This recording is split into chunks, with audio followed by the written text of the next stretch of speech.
Hey, what is going on everybody, Arte here and welcome to the first of many Uprising DLC videos. So what you're watching right now is actually a 24-2 team deathmatch gameplay on Studio. Now Studio is of course a remake of the fan favorite Black Ops 1 multiplayer map Firing Range.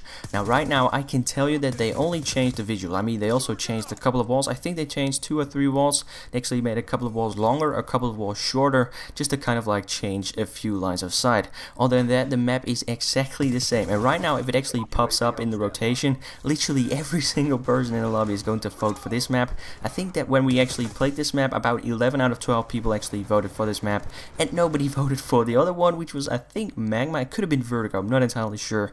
Right now I actually played all the multiplayer maps at least once. This was the first, proper good gameplay that I got. 24-2 seems about right to me. Anyway, the class setup that was running in this video is shown on screen now. It's the Scar H with the quick draw handle and the suppressor.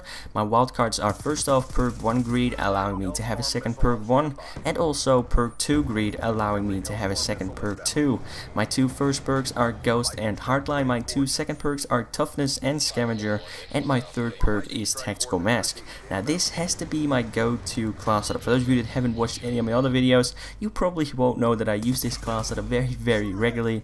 Usually I get a lot of carrier gameplays with this gun, but this one also works pretty well on Firing Range.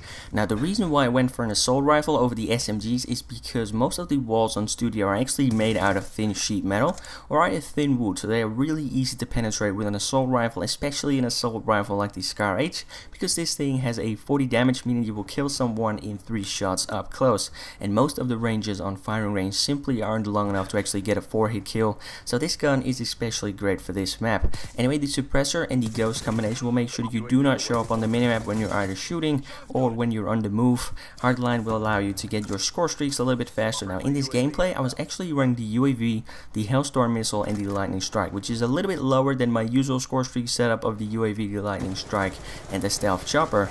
Now the main reason why I went for these lower end kill streaks is because right now everybody that is kind of like a die-hard Call of Duty fan is playing the Uprising DLC, so you're usually going to come across a lot of strong players, a lot of 2 KD players, a lot of 3 KD players, so that is why I went for those lower end kill streaks, just to make it a little bit easier for me to actually get these score streaks.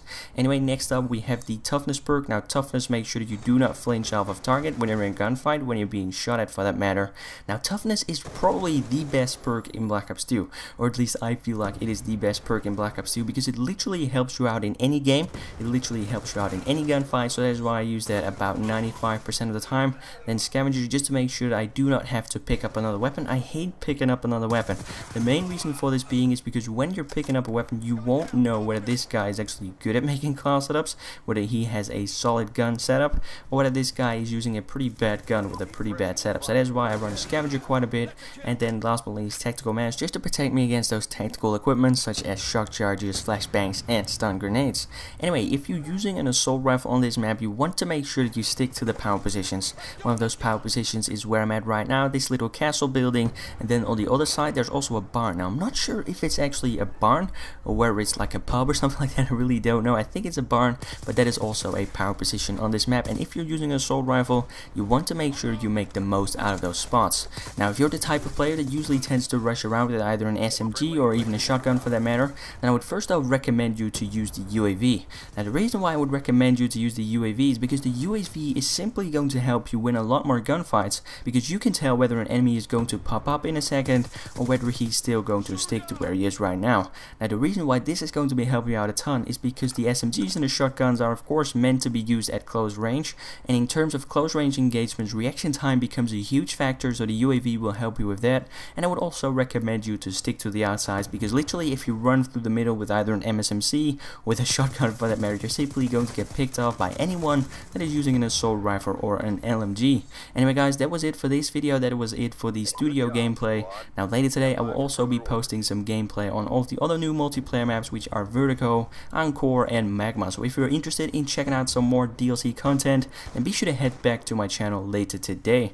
With that said, if you enjoyed the video, a like rating would as always be very much appreciated. If not, that is of course cool as well. On the screen right now is yesterday's video, which is the full introduction cutscene for Mob of the Dead. If you haven't checked out that video yet and you are interested in checking it out, then be sure to do so. With that said, I hope you've enjoyed, and I hope to see some of you next time. Take it easy.